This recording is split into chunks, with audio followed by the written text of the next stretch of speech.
Hi friends, எல்லாத்துக்கும் good evening. எல்லாம் நல்லா இருக்கீங்களா? ஸோ நானும் ரொம்ப நல்லா இருக்கேன். வீடியோ பிடிச்சிருந்தா லைக் பண்ணுங்கள், சப்ஸ்கிரைப் பண்ணிக்கோங்க, பெல் ஐக்கானை கிளிக் பண்ணிக்கோங்க. இந்த லாங் வீடியோ எதுக்குன்னா என்னை பற்றி கொஞ்சம் ஷேர் பண்ணிக்கிறது தான்.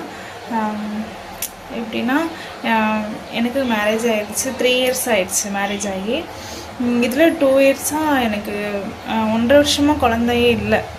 ஸோ அப்போ எல்லாமே ஏன்னா இப்போ நிறைய கல்யாணம் ஆனவங்களுக்கு பெண்களுக்கெலாம் ரொம்ப ப்ராப்ளமே இந்த ஒரு விஷயம்தான். எப்படின்னா, குழந்தை இல்லாதது ரொம்ப சில பெண்களுக்கு ரொம்ப ஏக்கமாக இருக்கும். ஸோ அதில் எனக்கு ஒரு சின்ன விஷயம் தெரிஞ்சதை நான் சொல்லலாம்னு நினைக்கிறேன். ஏன்னா நானும் அந்த பாதையெல்லாம் கடந்து வந்து தான், ஏன்னா ரொம்ப கஷ்டப்பட்டிருக்கேன். சில பேர் 1.5 வருஷம்தான், எனக்கு எங்கேயாவது விசேஷத்தில் போனால் அப்படி தான் கேட்பாங்க. ஒரு 1 இயர் தான் ஆகுது மேரேஜ், அதுக்குள்ளேயுமே கேட்பாங்க ஏதோ ஒரு 10 வருஷம் ஆன மாதிரி, இன்னும் குழந்தையே இல்லையா, ஆஸ்பத்திரியில் போய் பார்க்கலாமே, அங்கே போய் பார்க்கலாமே, அங்கே போன குழந்தை இருக்கும், இந்த கோயிலுக்கு போ, அந்த கோயிலுக்கு போ, இப்படியே தான் எல்லாமே சொல்லிட்டே இருப்பாங்க. ஏன் எல்லாருமே ஏன் அதை அவசரப்படுறாங்க? அவங்க மனசு கஷ்டப்படுமே அப்படின்ற ஒரு இதே இல்லை. சில பேர் அதை அதெல்லாம் ஒரு விஷயமே இல்லைன்னு இது பண்ணிட்டு போகிறவங்களும் இருக்குது. சில பேர் அதை ரொம்ப கஷ்டப்படுத்திக்கிட்டு என்னடா நம்மளுக்கும் இல்லையே அப்படின்ற இருக்கும் ஃபீல். ஸோ அதே மாதிரி நானும் ஃபீல் பண்ணியிருக்கேன். சாமிகிட்டெல்லாம் உட்காந்து அழுவேன், கோயிலுக்காக போய் அழுவேன். நான் நிறைய ஹாஸ்பிட்டல் நிறைய செலவு பண்ணியிருக்கேங்க. எனக்கும் பிசிஓடி ப்ராப்ளம் இருந்துச்சு. இப்போ முக்கால்வாசி பெண்களுக்கும் ஒரு 9th 10th அந்த மாதிரி பெண்களுக்கு கூட பிசிஓடி ப்ராப்ளம் இருக்குது. அது எதனால் வருது என்னன்னே தெரில. ஆனால் எனக்கும் அந்த ப்ராப்ளம் இருந்துச்சு. ரொம்ப வெயிட்லாம் இருந்தது, ரொம்ப வெயிட் போட்டிருப்பேன். இப்போ ரொம்ப ஒல்லி ஆகிட்டேன். முன்னாடியில் பயங்கர வெயிட்டாக இருந்தேன். தம்பி பிறந்ததுக்கப்புறம் தான் இப்போ கொஞ்சம் ஒல்லியாக இருக்கேன். அது எனக்கு கொஞ்சம் உடம்பு பேசியோ, அதனால் வெயிட் லாஸ் ஆயிடுச்சு. ஸோ அதனால் எனக்கு தெரிஞ்சதை என்ன சொல்லலாம், ரொம்ப லாங்காலாம் பேசுகிறேங்க, ஷார்ட்டாக பேசிட்டு போகலான்னா வந்தேன். ஸோ எப்படின்னா, இந்த பிசிஓடி இருக்கிறவங்களுக்கு நீங்கள் ஹாஸ்பிட்டலில் போய் செலவு பண்ணிவிட்டு தேவையில்லாமல் கோயிலுக்கு போங்க. கண்டிப்பாக கோயிலுக்கு போகணும். சாமி தான் எல்லாமே. மனுஷங்களை விட சாமிக்கிட்ட போய் புலம்பிட்டு வர்றது எவ்வளவோ பெட்ரு. ஏன்னா மனுஷங்கக்கிட்ட போய் பேசிட்டு தான் அது நம்ம பின்னாடி இப்படி திரும்பினதுமே நம்மளை பற்றி பேசுவாங்க. ஸோ அந்த மாதிரி அது யார் நல்லவங்க யார் கெட்டவங்கன்னே சொல்ல முடியாதுங்க. ஏன்னா எல்லாமே நல்லவங்க மாதிரி தான் பேசுவாங்க, ஆனால் நம்ம பின்னாடியேவும் குத்துவாங்க. ஸோ யாரையுமே நம்பாதீங்க. கடவுள்கிட்ட சாமிக்கிட்ட போய் மனசு விட்டு பேசிட்டு வாங்க.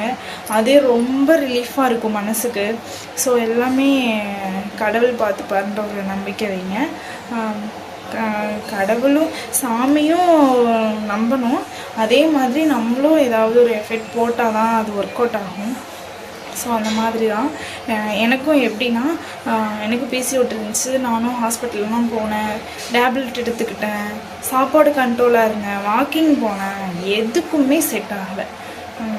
எப்படின்னா, அப்புறம் நான் ஒரே ஒரு ஹாஸ்பிட்டல் போனப்போ சொன்னாங்க, நீ உனக்கு டேப்லெட்லாம் எதுவுமே வேணாம், நீ சாப்பாடு கண்ட்ரோலரு, நல்லா வாக்கிங் போ, ரெகுலர் பீரியடாக மட்டும் ஆகு, தானாகவே நின்றோன்னு சொன்னாங்க. அப்படியும் இருந்து பார்த்தா எனக்கு அது ஒர்க் அவுட் ஆன மாதிரி தெரியல. அப்புறம் எனக்கு தெரிஞ்சவங்க ஒருத்தவங்க தான் இந்த மருந்து சொன்னாங்க. எப்படின்னா, இது ஒரு 48 நாள் எடுக்கணும். காலையில் வெறும் வயிற்றில் எடுக்கணும். எப்படின்னா, கலர்ச்சி காயின்னு சொல்லுவாங்க. நீங்கள் நாட்டு மருந்து கடையில் பவுட்ரு வாங்கி தயவு செஞ்சு யூஸ் பண்ணாதீங்க.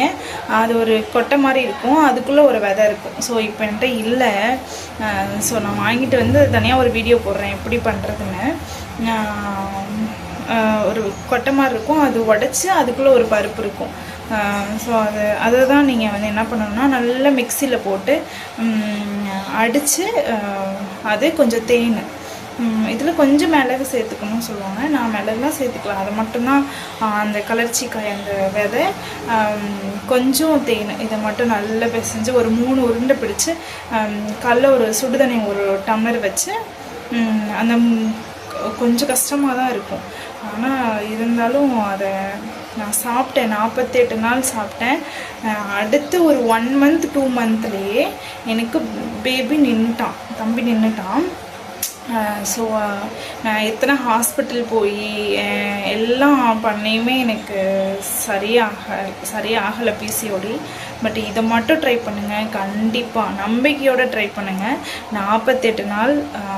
அதுவும் இல்லாமல் நான்வெஜ் எதுவுமே எடுத்துக்க வேணாம். முட்டை இந்த மாதிரி ஆயில் ஐட்டம் அந்த மாதிரி நீங்கள் நார்மலாக எல்லாம் சாப்பிட்டுக்கலாம். ஆனால் நான்வெஜ் மட்டும் எடுத்துக்க வேணாம். 48 நாள் கண்டிப்பாக இதை ட்ரை பண்ணுங்கள். ரொம்ப யூஸ்ஃபுல்லாக இருக்கும். நிறைய பேர் ஃபீல் பண்ணிட்டுருப்பீங்க, எனக்கு பேபி இல்லை, நானும் கன்சீவே ஆக முடியாதா, பிசிஓடிக்கு போய் ஹாஸ்பிட்டலில் தேவையில்லாமல் செலவு பண்ணிகிட்டு இருக்கிறதுக்கு இதை ட்ரை பண்ணுங்கள். கண்டிப்பாக ஒரு நல்ல குட் நியூஸ் கிடைக்கும். ஸோ எல்லோரும் ட்ரை பண்ணுங்கள். ட்ரை பண்ணிவிட்டு கமெண்ட் பண்ணுங்கள். ஸோ எனக்கு தெரிஞ்சதை நான் சொல்லியிருக்கேன். ஏன்னா ப்ராமிஸாக எனக்கு அந்த ஒரு அதனால தான் எனக்கு பேபி கிடச்சிது. நானும் ரொம்ப நாளாக ஃபீல் பண்ணிகிட்டு இருந்தேன். ஒரு பொக்கிஷம் மாதிரி எனக்கு என் பேபி. ஸோ நானும் முயற்சி பண்ணேன், அதனால தான் கிடச்சிது. ஸோ நீங்களும் முயற்சி பண்ணுங்கள், உங்களுக்கும் அந்த நல்ல நியூஸ் குட் நியூஸ் கிடைக்கும். So bye. வீடியோ பிடிச்சிருந்தா சப்ஸ்கிரைப் பண்ணுங்கள், லைக் பண்ணுங்கள், ஷேர் பண்ணுங்கள். பாய் எல்லாத்துக்கும்.